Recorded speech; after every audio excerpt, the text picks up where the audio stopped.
sauce? I want Szechuan sauce. Where's my Szechuan sauce? I'm Pickle Ree. I'm Pickle Ree.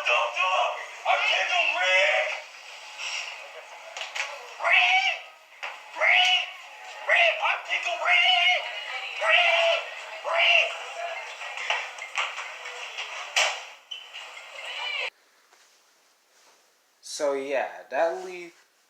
So yeah, what happened in general is really what's being questioned today.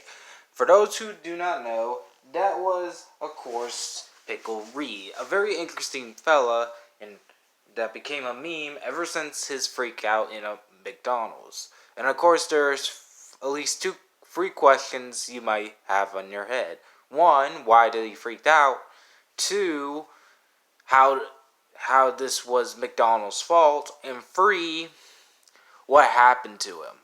So let's get started with a story on whatever happened to Pickle Ree, and also what happened with the Szechuan sauce since then. So, as we all know, pretty much there's a lot of fandom. I mean, heck, I have proven my point that I'm a big fan of Pokemon for that back over there for my freaking, Switch and stuff. Pretty much, I show my proof that I'm a very big fan of Pokemon. However, as I know about fandoms can be very toxic, which leads into today's story. As we all know, one of the biggest shows in Cartoon Network's history right now is Rick and Morty on Adult Swim. Having a very strong fan base, there's no denying that everyone is demoted to this show. So, this leads us to today's episode, where back then, Rick and Morty did a episode that involved Szechuan sauce, something that was actually a real thing that McDonald's have made in, of course, a sponsor to Milan. Of course, many fans asked for the Szechuan sauce to come back, and surprisingly and stupidly enough, McDonald's did what they wanted, but in a very stupid way.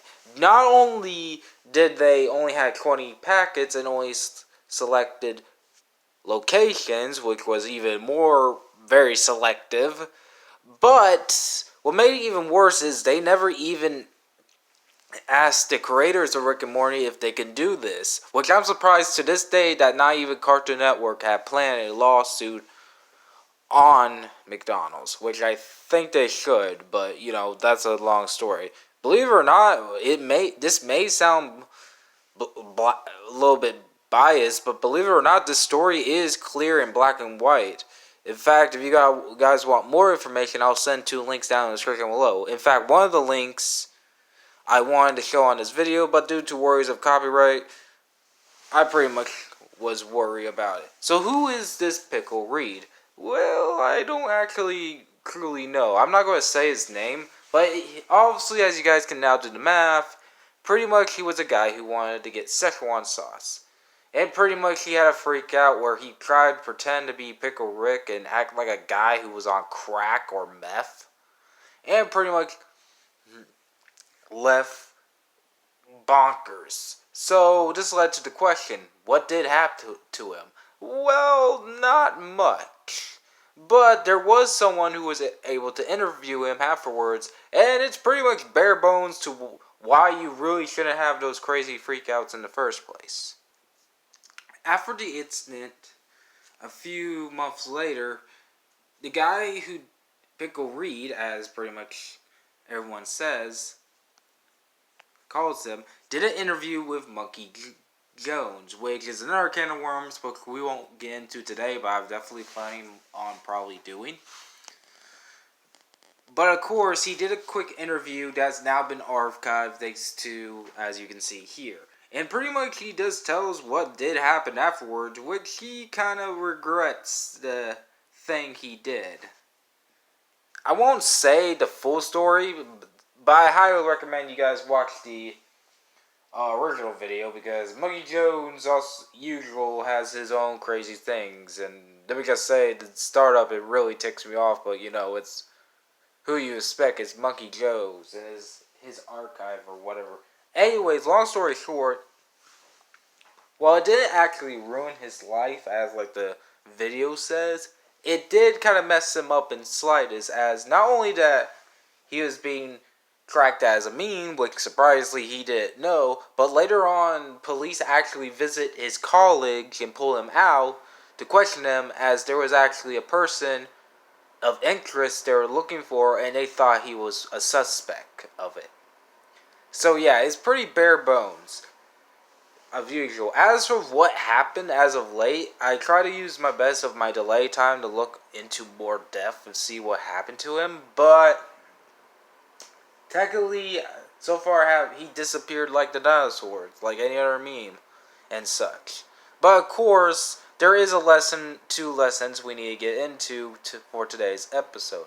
Lesson 1, you should not be a douchebag by literally promoting something without the person content, unless it's a little bit harmless. If it, like for example, I'm fine, as we all know, I can't really say that because I'm fine with fan art and I do fan fiction, blah blah.